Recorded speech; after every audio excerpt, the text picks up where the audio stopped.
Happy Tuesday, everyone, and welcome to Lifelong Learning. I'm Donna Faust, your president for the moment, but here are your new leaders for next year. So you want to practice those names. Our members enjoy many benefits of club membership, as you can see on this slide. We must be doing something right because we now have exceeded 400 members this year. Yay us, yeah, okay. At the club fair this past Saturday, we heard residents praising our leadership and thanking us for recording the presentations so that they can watch them later. Because a lot of times we know you can't come to the meeting. And so we have that video library as noted on the slide. And so these are just some of the benefits of being a member of Lifelong Learning. And incidentally, I think we had 80 renewals at the club fair also. So we are really moving forward. As always, please hold your questions until the end of the presentation. We'll have roving mics available. And so let's begin with Juanita introducing our speaker. Juanita, our program chair, introducing our speaker and topic. Thank you.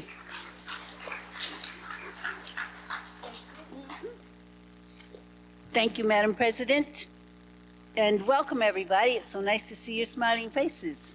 I'm so glad that you are here to learn about meditation. In the crazy world we're living in these days, it is so helpful to find a peaceful place in your day. And I'm so happy. My personal experience of Ziona is that she's a wonderful source of information about how to do that. So I'm looking forward to you listening to my friend Ziona Friedlander. My lips could work.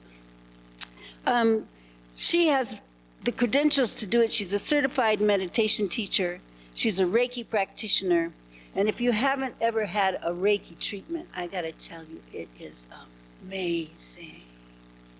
And she also is a dream tending practitioner. So without further delay, please meet Ziona Friedlander.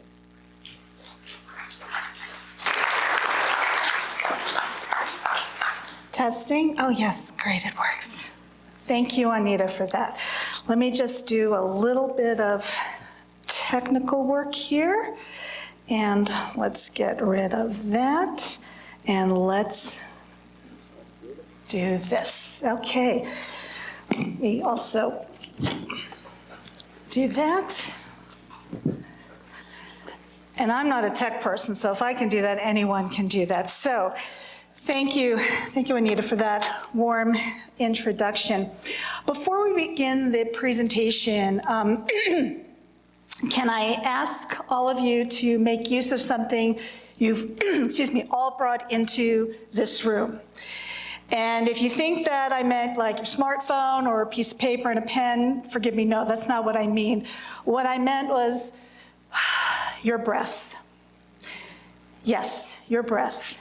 Everyone breathes. We take breaths wherever we go, whatever we do, even when we're sleeping.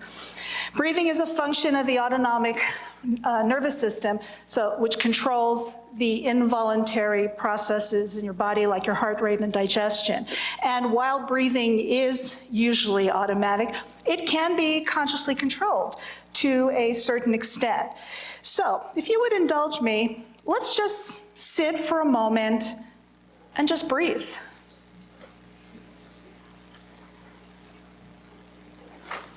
That's it. Good job. Good job breathing, everybody. You're on your way to being meditators.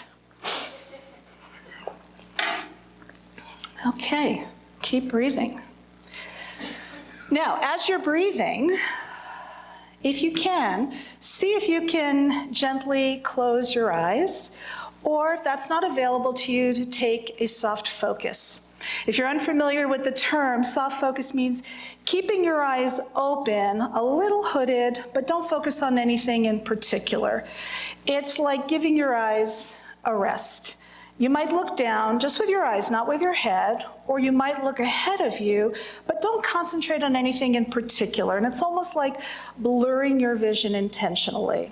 So whatever your choice, closing your eyes or taking a soft focus, Just keep breathing. See if you can feel the breath entering your nostrils.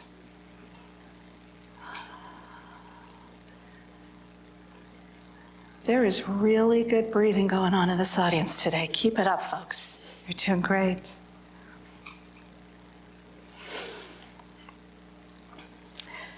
Now, when I count down from 3, I'd like, if you would, to just gently open your eyes and focus your attention back to me and to this room. But keep breathing.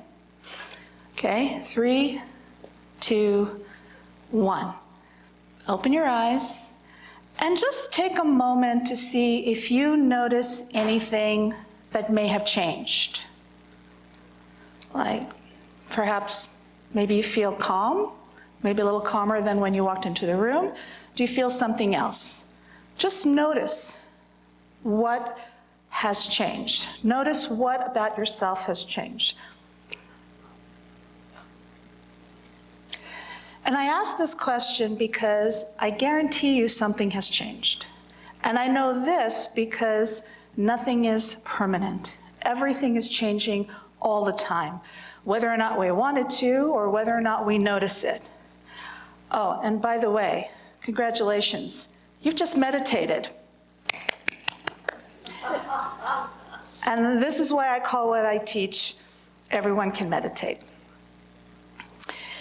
I call it everyone can meditate because everyone does. Every human being has these moments of clarity, this sense of just being in this moment, maybe even feeling connected to something other than yourself. However it is that you might understand peace, everyone has those moments. These are meditative moments. We have them, and with practice, and particularly with supportive community, we can have more of these moments. We can have them more consistently. We can have them more consecutively. So, what does meditation do? I know you all came into this room having some sense or understanding or knowledge of what meditation is. So, I invite you to just go shout out what you believe meditation does. Go ahead. What does it do? Calm. Calms. What else? Clarity. What else? Say again? Peacefulness. Yeah. Anything else? Disconnect. Okay. Wonderful. Well, what meditation really does is it transforms limitations. So thinking about all the things that you just shouted out, relaxing, calm, disconnect from things, these are all limitations that we may have, and meditation can transform those limitations. So it not only benefits us physically, mentally, emotionally. What it does is it shows us how to get out of our own way, get out of our own ways of limitations, so that we can really hear and be present to the wisdom and the insight that is inherent in each and every one of us. It cultivates discernment.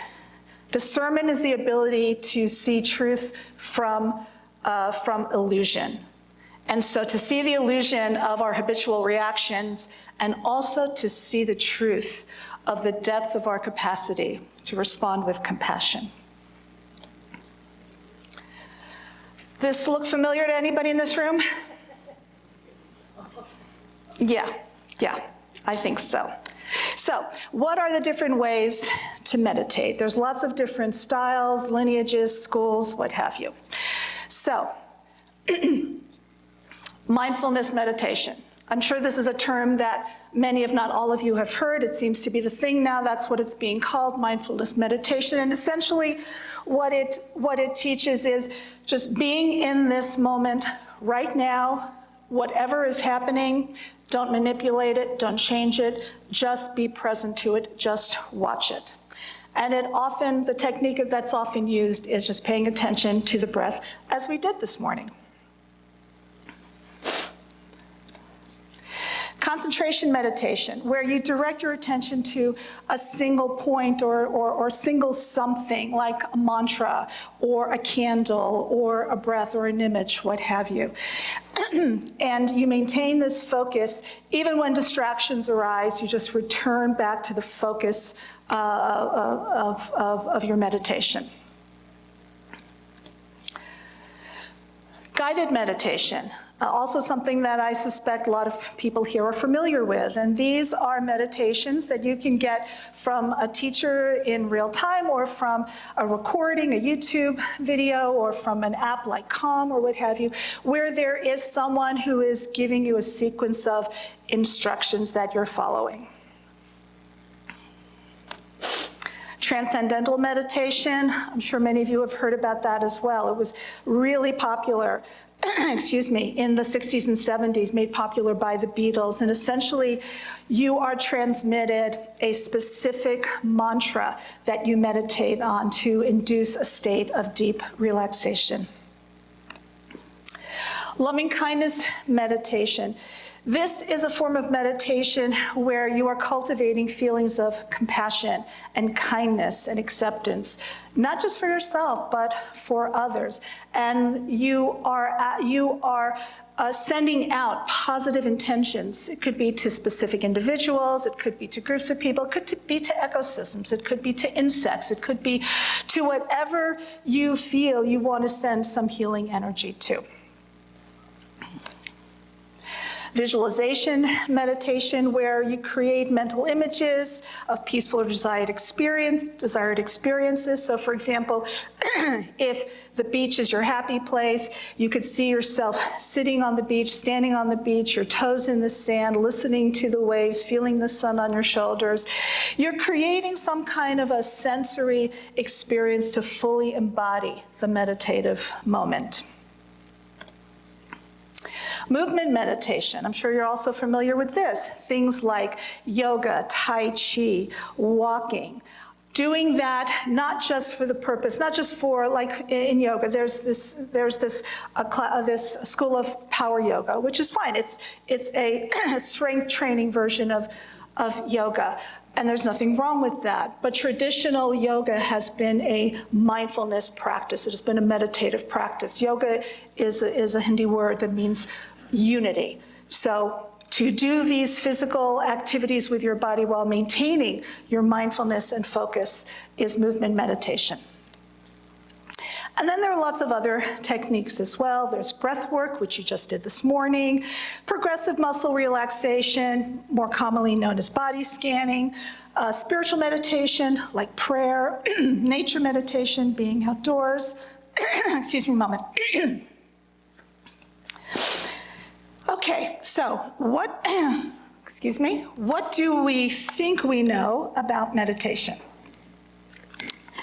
Let's look at myths and truths. So, myth, meditation is a religious practice. Is there anyone here who believes that that is true? If you do, raise your hand. Okay, you may be onto something, because the truth is, it's a secular practice that can be incorporated into any spiritual or non-religious framework.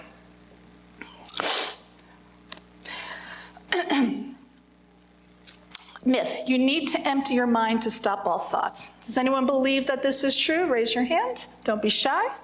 Okay, some people do believe that you need to empty your mind to stop all thoughts. The truth is that the goal of meditation is to observe thoughts without judgment, not to eliminate them, because thoughts are a natural part of being human. I know of only two ways to really get rid of thoughts. Neither one I would consider desirable. One is to die, and the other is to maybe being lobotomized. And I'd rather try meditation first, okay? That's just me. Meditation requires specific postures, like sitting cross-legged. Okay, well, the truth of that is you can meditate in any comfortable position like you did this morning, sitting in a chair. Okay, you can do it standing up, you can do it while you're cooking, you can do it while you're painting your nails, you can do it while you're caring for your grandchildren. Meditation is about being in the moment that you're in, regardless of what your body is doing. Meditation is always relaxing and blissful. Well, it can be, but I'm not going to lie to you. It can sometimes lead to some level of anxiety or discomfort, because if you are truly in the present moment and truly paying attention to what is coming up without manipulating, without changing, without editorializing, without judgment, you may confront yourself with things that you normally or usually don't want to have to face. And that could lead to some level of discomfort. But you know what? My mantra for myself is everything is practice.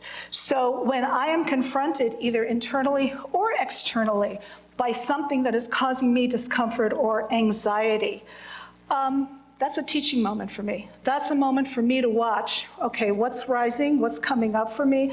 Is this really old stuff, like when they made fun of me when I was 5 years old in the playground?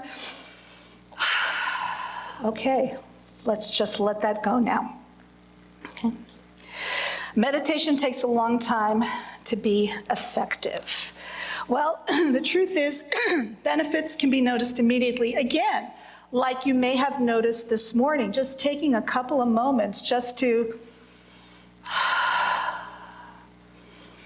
pay attention to that can change everything.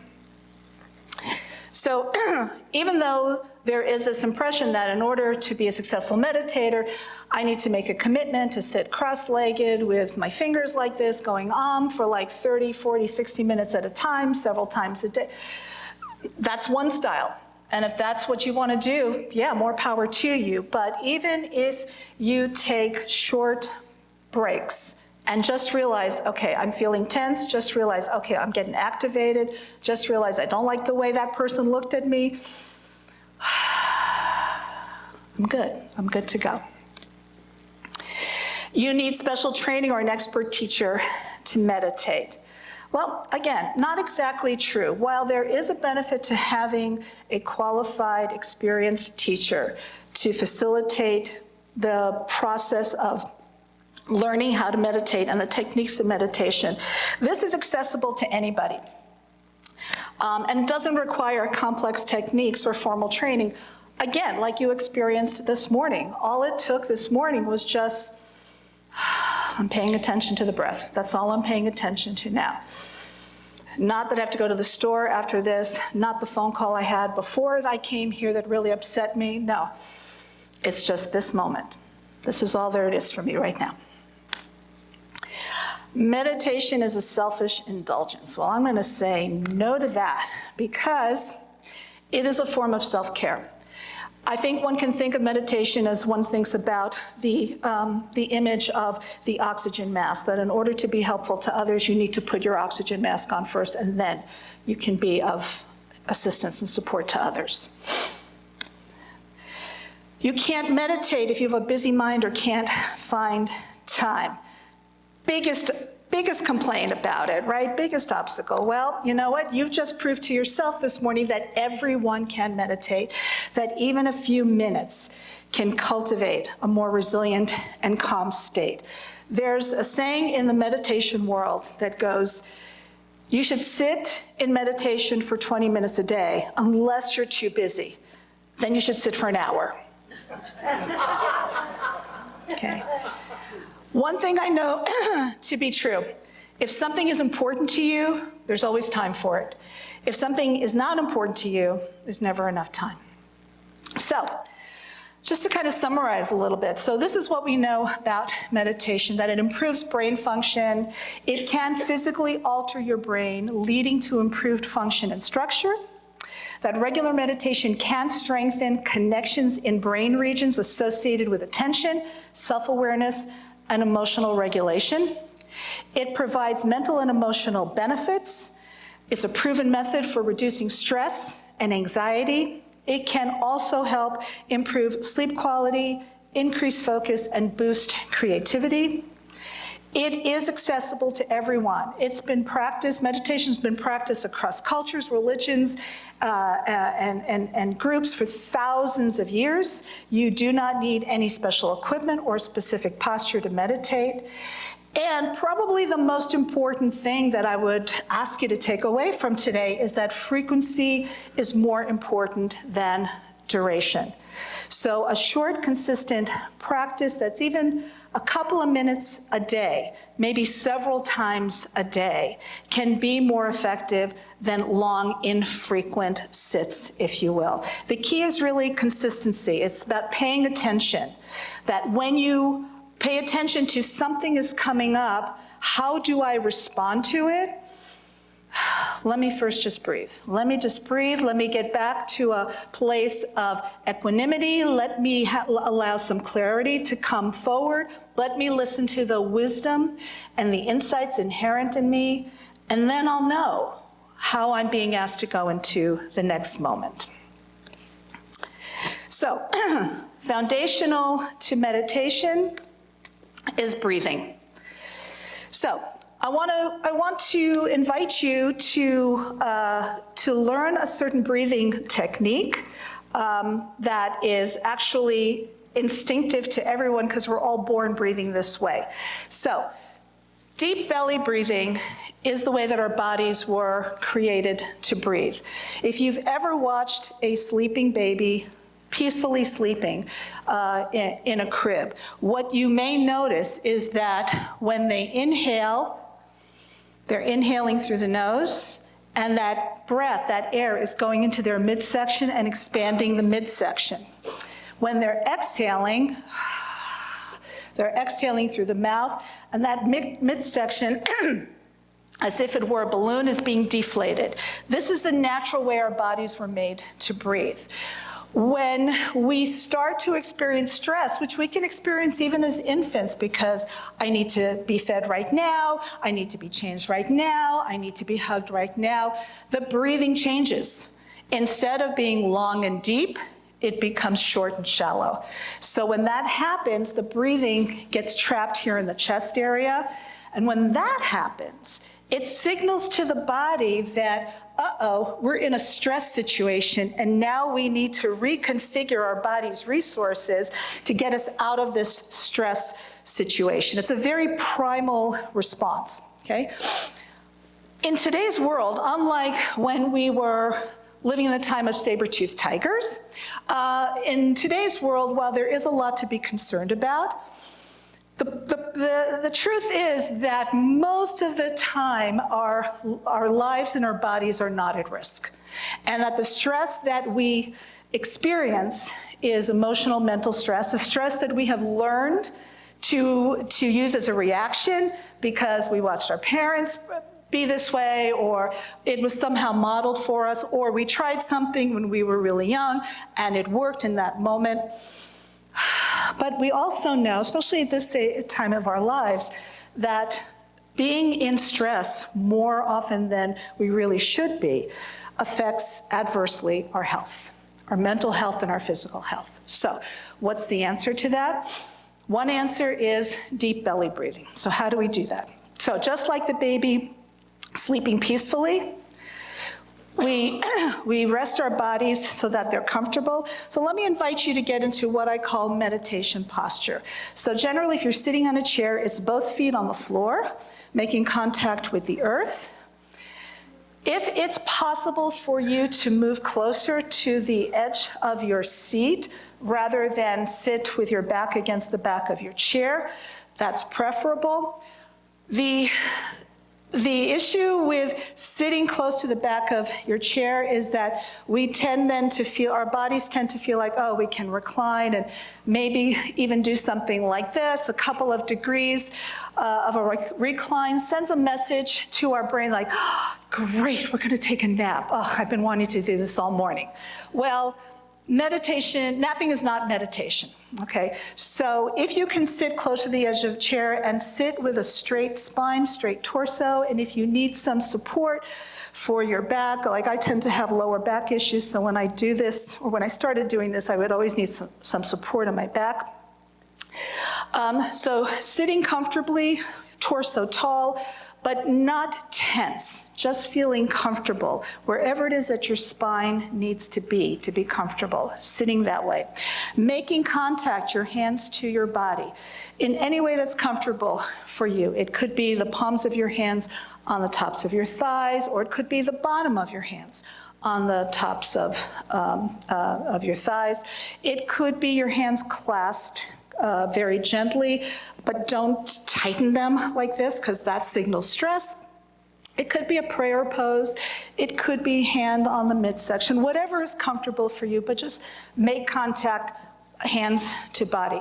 Okay, so from this place, and if you want to do this with eyes closed, you're welcome to do that. Eyes open is fine. Soft focus, whatever's comfortable and available right now. So from this place, we're going to turn our attention to the nostril as it takes an inhale, and see if you can sense how that inhale feels coming up into the nostril. So let's just try an inhale. And as you inhale, you're bringing that air into the midsection and inflating it as if it were a balloon. And on the exhale, you're deflating that balloon and exhaling through the mouth. So, again, inhaling through the nose, inflating the balloon, exhaling through the mouth and deflating. Now, if your midsection is not accustomed to inflating when you breathe, that's fine. This is a way of training those muscles to make an association between inhaling and what it is that they need to do. So if you can kind of fake it till you make it for now, and just as you inhale, just push your stomach out, which I know for women is like, I was taught, no, you never push your stomach out. You keep that stomach tightly in, right? But we're gonna break that rule today. So inhaling, inflating the balloon, exhaling, deflating. And if it helps to focus your attention by putting a hand on the midsection so you can feel the rise and fall, please do that. If it helps to put your hand by your nose so you can feel, and your mouth so you can feel the air in and out, please do that. Whatever helps you focus your attention.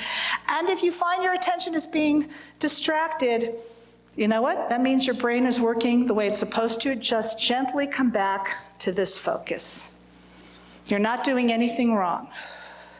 You just want to be with an intention right now. The intention is to practice belly breathing. So let's do that for a few moments.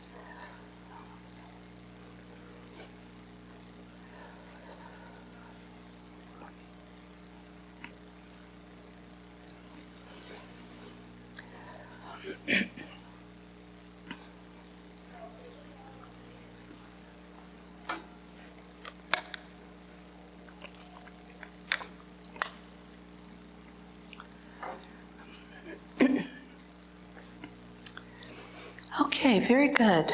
Very good. There's definitely a change in the room as we're all doing this together. And now what I'd like to invite you to do is to take what I call transition breaths. Now, transition breaths don't mean that you're doing anything differently. You're still breathing the deep belly breathing, but I use the word transition when in this particular in this part of the instruction, as a reminder that everything is always changing. Nothing is permanent. And so whatever was happening before we consciously are taking these breaths to go into the next minute, this next moment will be different. So when I say transition breaths, you're not doing anything differently. You're just becoming aware that, okay, we're moving from here to here now, okay? So let's take a couple of transition breaths. And let's come back into this room, this time, this place. If your eyes were closed, please open, bringing your attention back into the room. Very good, very good. All right, I'd like to share with you another technique, breathing technique, that helps to focus the attention on the breathing. We're still going to be doing our belly breathing, so it's a good thing that you have this practice now, because now you're all experts in belly breathing, right? I don't know if you've ever noticed, but respiration, breathing, is a 4-step process. It starts with a pause, and then an inhale, and then a pause at the top of the inhale, and then an exhale, and a pause.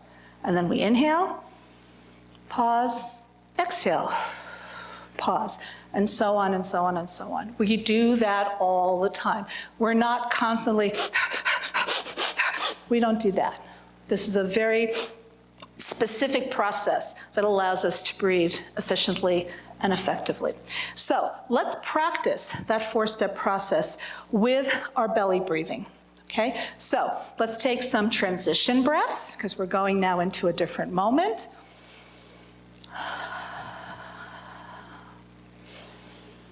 And on your own, in your own mind's eye, say to yourself, pause, inhale, and do the inhale, pause, and exhale, and do the exhale.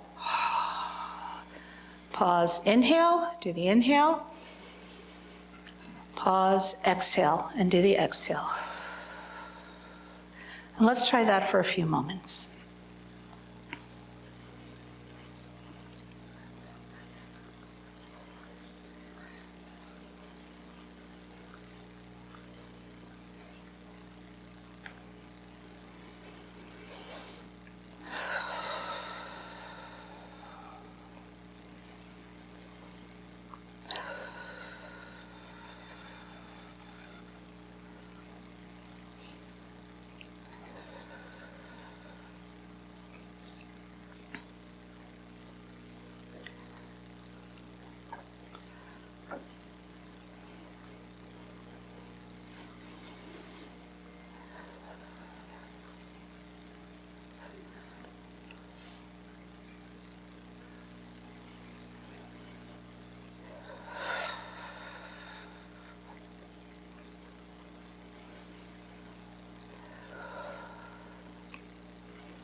All right, so from this place, let's take some transition breaths and bring ourselves back to this room, to this time, to this place, bringing our attention back here, opening our eyes, orienting ourselves from what we've just done to what we are about to do. And I want to congratulate you for meditating this morning, because I won't say it's easy, but I will say it's simple. Okay? It's a matter of focus, it's a matter of community, it's a matter of intention, it's a matter of general awareness of how you want to be in the world. And so I just want to leave you with this thought, which is we are what we think. All that we are arises with our thoughts, and with our thoughts, we make the world. Siddhartha Gautama, also known as the Buddha. And I'd like to leave you with just one question. What kind of world do you want to make? And I thank you so much for your attention.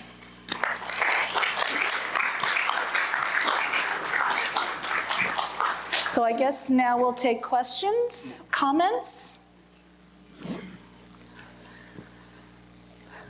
We have some roving mics.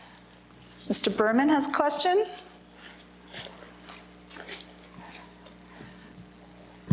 Ziona, have you had any experience with Labyrinths? Yes. The reason I ask is, before the COVID shutdown, I was involved in presenting monthly health and wellness seminars here in conjunction with St. Rose Hospital. And one of our sessions that we put together was on meditation. And we had our speakers bring up actually a portable labyrinth, it was canvas, and had people experience it. Subsequent to that, I tried to get something going with a capital project request to paint a labyrinth on the stage in the courtyard at Independence Center, which would not have inconvenienced anyone. You do it with a stencil that you purchase, costs about $3,000 for the whole thing, so it wasn't a lot of money. And I would still hope that one day in the future we could find enough people who might want to coalesce and lobby for that kind of thing.